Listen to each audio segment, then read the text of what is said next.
kama ilivyokuwa katika robo ya 4 ya mwaka 2025 utasaidia kuendelea kuchagiza ukuaji wa uchumi kwa kuwezesha ukuaji wa uchumi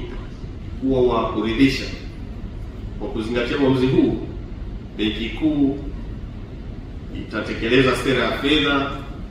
kwa kuhakikisha kuwa riba ya mikopo ya siku 7 baina ya mabenki,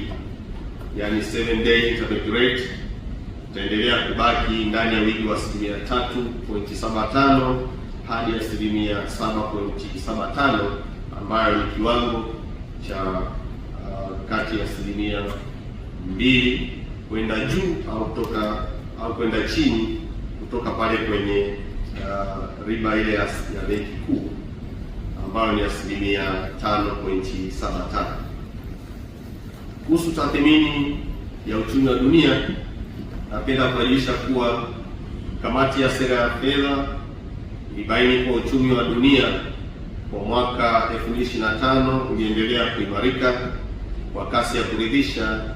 licha ya athari zinazotokana na ongezeko la ushuru wa bidhaa za forodha iliyoko duniani, migogoro ya kisiasa, pamoja na kutotabirika kwa matarajio ya hali ya uchumi duniani. Shirika la fedha la kimataifa IMF limetoa makadirio ya ukuaji wa uchumi wa dunia utakaofikia 3.2 kwa mwaka 2025 ikilinganishwa na 3.3 kwa mwaka 2024,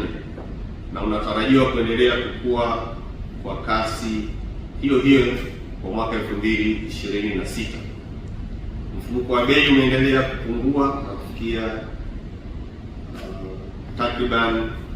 kuwa chini au karibu ya lengo la benki kuu nyingi duniani, na hii ni kutokana na kupungua